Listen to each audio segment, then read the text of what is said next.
Bonjour, dans cette vidéo, je vais vous expliquer comment établir vos factures de vente avec Odoo. La première chose à faire est de se connecter à son espace. Donc, une fois sur cette interface, on va cliquer sur l'onglet Comptabilité.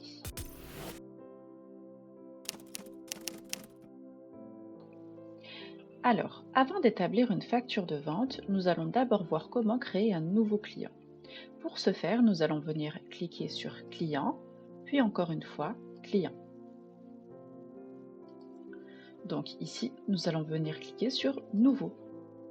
Là, nous allons renseigner s'il s'agit d'une société ou d'un particulier, puis nous allons indiquer son nom.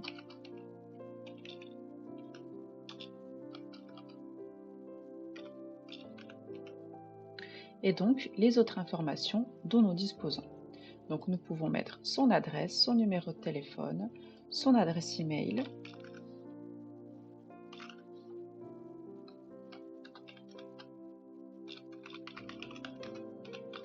Ici, pour l'exemple, je vais simplement indiquer le pays et donc son numéro de TVA. Si le client n'est pas assujetti, il suffit de mettre un slash. Nous allons maintenant nous intéresser à l'onglet Comptabilité. Alors, juste ici, dans Facture client, nous pouvons indiquer le numéro de terminaison PayPal de notre client. Si celui-ci n'est pas encore opérationnel au niveau PayPal, on pourra toujours venir modifier ces informations plus tard. Donc, pour terminer, nous enregistrons nos modifications et nous pouvons retrouver notre client dans notre liste.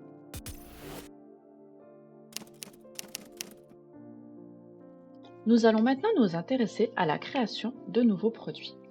Donc nous allons venir cliquer sur Client, puis Produits. Ici, on voit la liste de nos produits déjà existants. Pour en créer un nouveau, il suffit de venir cliquer ici sur Nouveau. Alors, la première chose à faire ici est de décocher la case Achat. Puis, nous allons indiquer un nom à notre nouveau produit.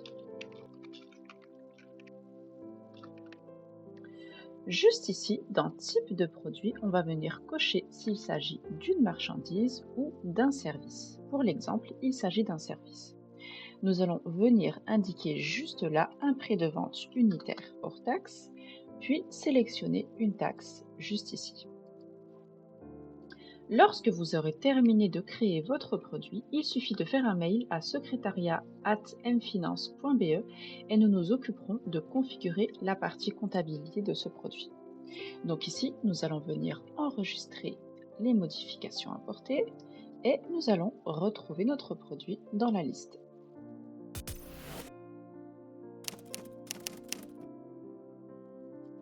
Nous allons maintenant pouvoir passer à la création d'une facture de vente. Donc nous allons venir cliquer ici sur Client, puis Facture client.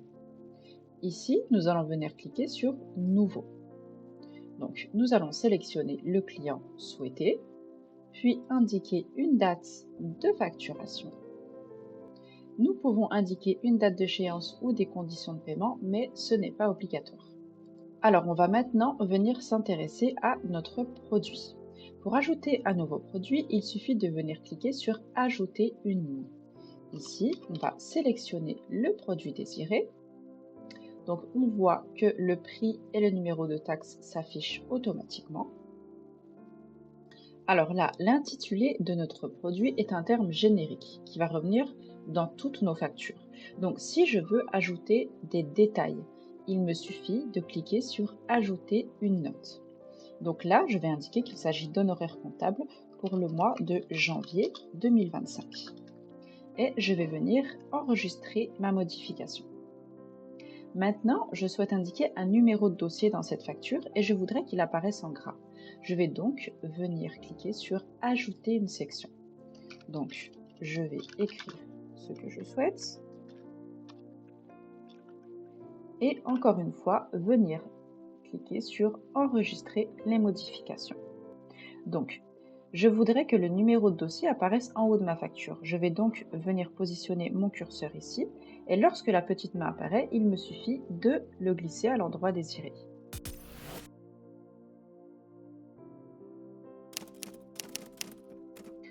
On va maintenant venir confirmer notre facture et la visualiser.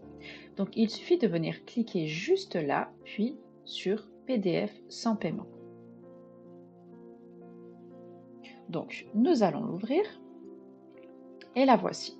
Alors, on voit bien le numéro de facture qui apparaît. Donc il s'agit de la deuxième facture de l'année 2025, la date de facturation, la date d'échéance ainsi que les détails que nous avons apportés. Nous voyons également donc le compte sur lequel la facture doit être payée. Donc il ne nous reste maintenant qu'à l'imprimer et l'envoyer à notre client. Pour ce faire, nous allons venir cliquer sur imprimer et envoyer. Ici, il faut bien cocher la case par email.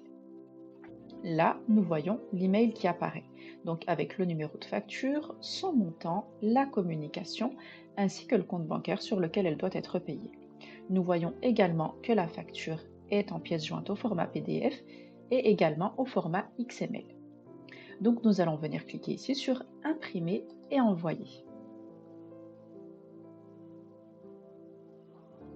Maintenant, nous allons venir visualiser l'email qu'a reçu notre client.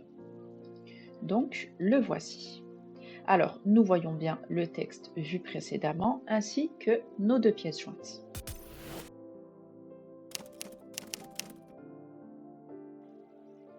Donc, nous allons maintenant revenir sur notre facture pour voir qu'il est également possible de créer une note de crédit directement depuis celle-ci.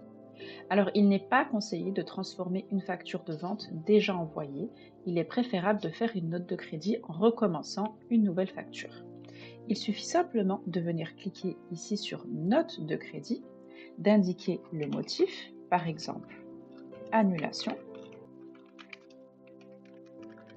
et de venir cliquer ici sur Extourner.